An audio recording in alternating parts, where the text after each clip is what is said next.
Garp vs Aokiji. Será que é o fim de Garp, o herói da marinha, avô do Luffy? Os Gorosei, será que eles são humanos? Eles são iguais aos outros Tenryubitos? Será que eles são deuses ou alguma outra coisa? E aí, gente, tudo bem com vocês? Eu me chamo Neto, sejam bem-vindos a mais um vídeo do Estante Japa. No vídeo de hoje a gente vai fazer mais um diário de leitura, isso mesmo. Vamos falar hoje de One Piece. Mais especificamente a gente vai falar dos capítulos 1087 ao 1094, que foram as minhas últimas leituras.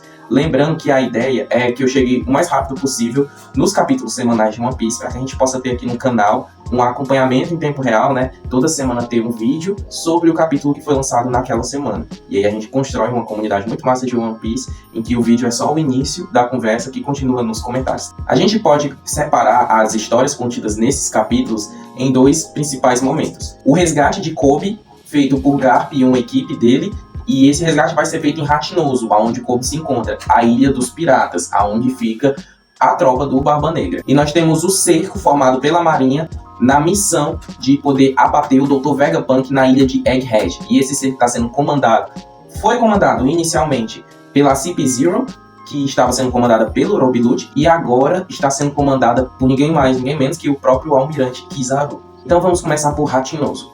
Garp e uma tropa escolhida por ele, inclusive o Helmepol, foram buscar Koby na ilha de Hatinoso, né, a ilha dos piratas.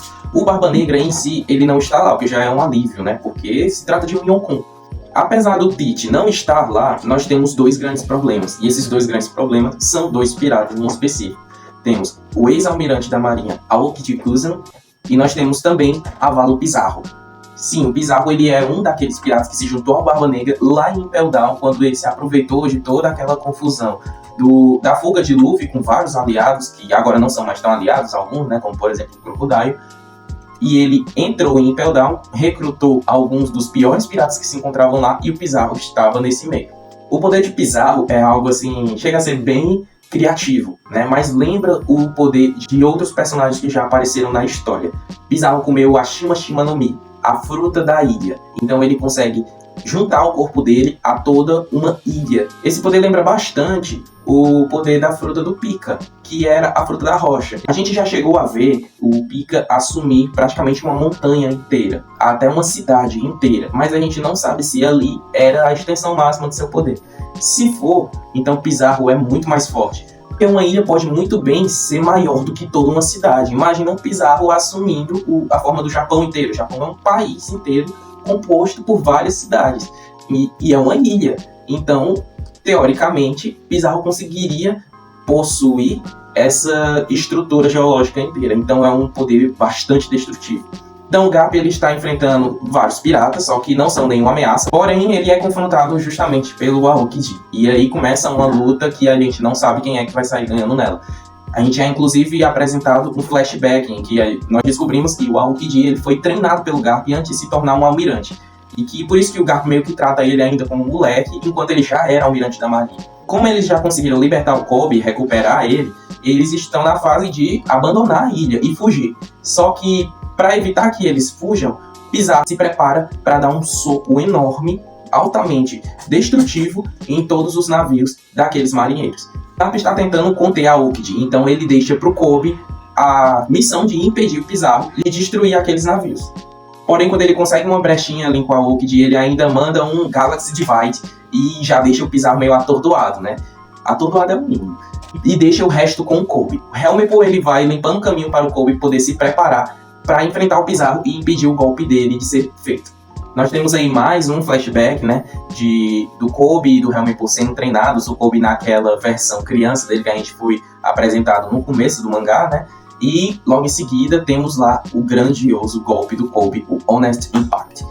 Foi maravilhoso, destruiu a mão do Pizarro, ele ficou sem reação, né, não ficou incapaz de continuar lutando, assumindo a forma da ilha, que era a principal ameaça naquele momento. No começo, gente, do capítulo 1088, a gente tem um flashback, né, de quando o Koby e o Helmepol ainda tinham aquela aparência original, e o Garp está treinando eles. Nesse momento, é um treino teórico. Ele coloca uma situação para os dois, principalmente para o Koby responder. A situação é a seguinte, é uma situação clássica. Existe duas pessoas, duas vítimas, que o Koby tem que escolher uma para salvar. Uma criança ou um idoso. O Kobe, claro, né, a gente conhecendo muito bem o seu senso de herói, decide sacrificar a si mesmo para poder salvar tanto a criança quanto o idoso. E aí ele recebe um soco de amor do Garp, porque ele escolheu errado. Segundo o Garp, a resposta correta seria salvar a criança e a si mesmo, já que ele também é jovem, e os jovens são o futuro do mundo, o futuro da sociedade. E aí, né, isso já é um péssimo indicativo, porque mostra que pro Garp pessoas velhas não merecem ser salvas. E da equipe que o Garp levou para resgatar o Kobe, o Garp é a pessoa mais velha. E com isso, voltamos pro presente. Kobe conseguiu impedir o Pizarro. Toda a equipe já tá entrando nos navios prontos para sair sob uma ordem. A ordem é que eles não se preocupem com o Garp, eles somente fujam dali. E na página seguinte nós encontramos Garp caído no chão, já depois de lutar com vários piratas. Ele está cercado dos piratas do Barba Negra. De frente para ele está o Kid Kuzan e ele tá rindo, com uma ponta de gelo enorme atravessada no seu corpo. Será que aí foi o fim do Garp? Gente, eu sinceramente não acho. Primeiro que One Piece não tem muitas mortes. Elas são em momentos específicos, nos momentos certos.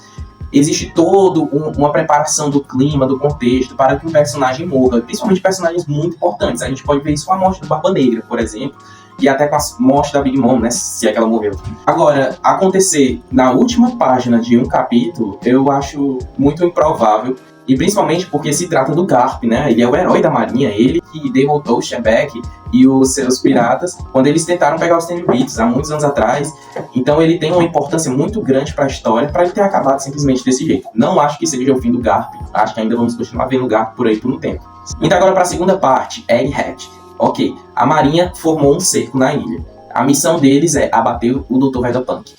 Rob Lute falhou nessa missão e então foi enviado o almirante Kizaru. E ele levou consigo vários vice-almirantes. Estão os vice-almirantes lá em peso para impedir qualquer um que tente bloquear o caminho de Kizaru de abater o Dr. Vegapunk. Dentro do navio de Kizaru está um Gorosei, o Sanjay Garcia Sato.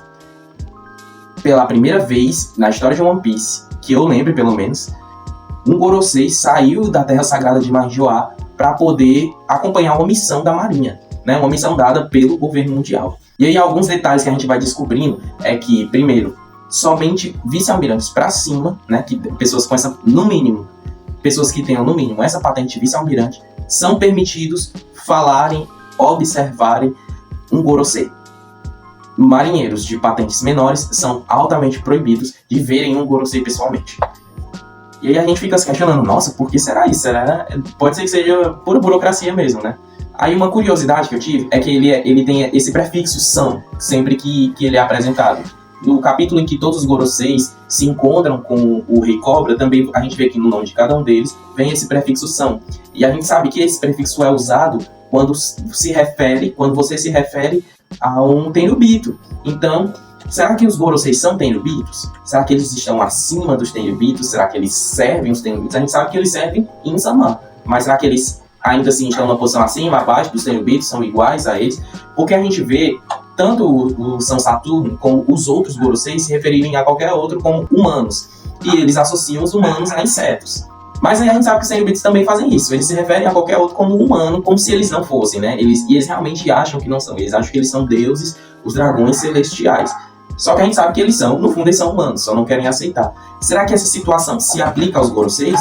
York, uma dos Vegapunks, entra em contato com os outros Goroseis que estão lá na Terra Sagrada de Manjiwa e tenta fazer uma negociação. Ela matou alguns dos Vegapunks e para tentar ganhar algo para si. Ela quer se separar dos Vegapunks e tentar ganhar o próprio dela, né? Ela tenta fazer um acordo com os Goroseis em que ela entrega o Vegapunk e de quebra o Chapéu de Palha também, em troca deles garantirem a vida dela e garantirem que ela se torne um Tenryubito.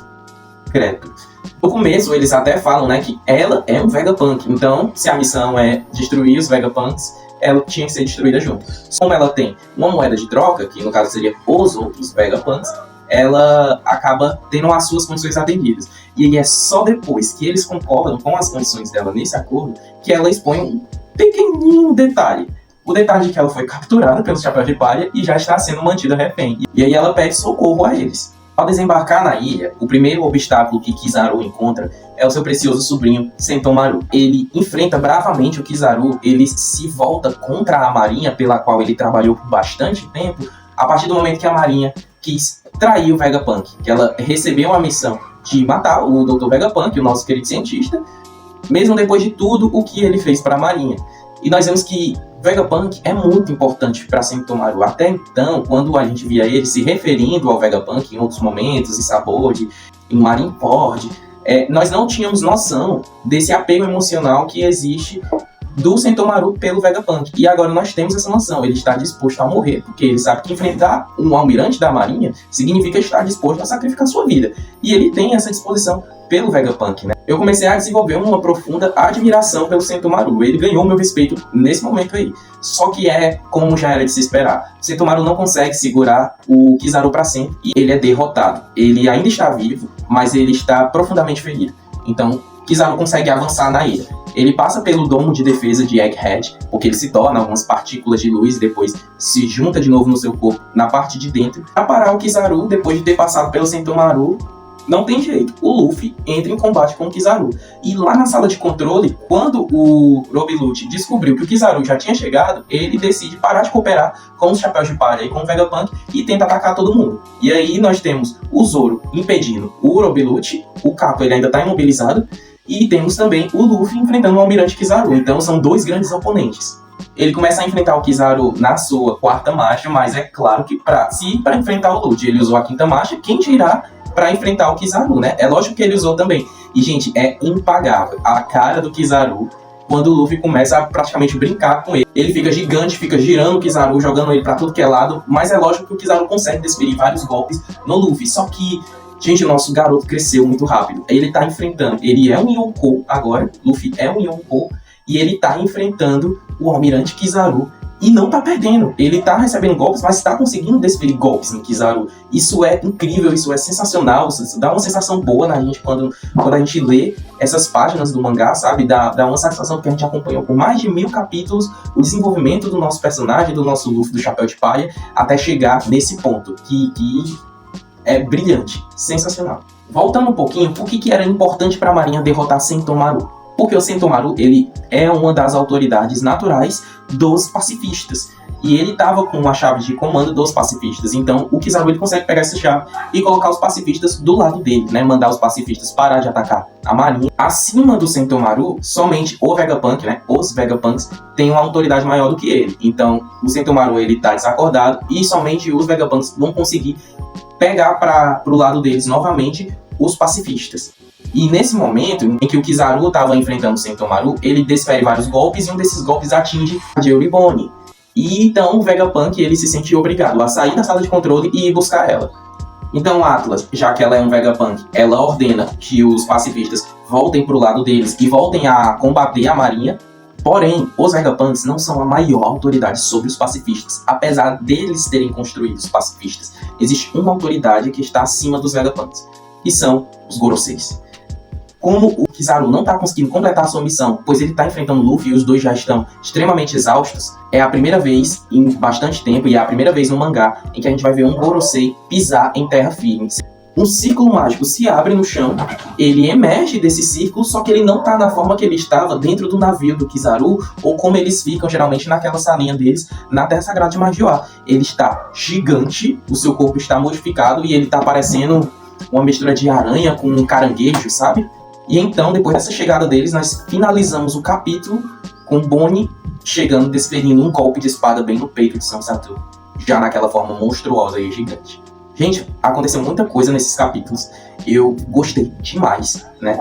Já tô lendo o 1095, né? Não consegui nem parar um pouquinho para poder vir gravar, eu já fui lendo logo em seguida, mas eu precisava falar do que aconteceu até o 1094, certo? E aí a gente tentando responder aquela questão sobre os Goroseis, as semelhanças e diferenças deles com os Tenryubitos, eles realmente parecem não ser humanos, mas isso pode muito bem ser uma Akuma no Mi. Mas parece ser algo muito grandioso, né? Porque não é só que ele mudou de forma, foi aberto o ciclo mágico quando ele chegou, esse tipo de coisa, sabe?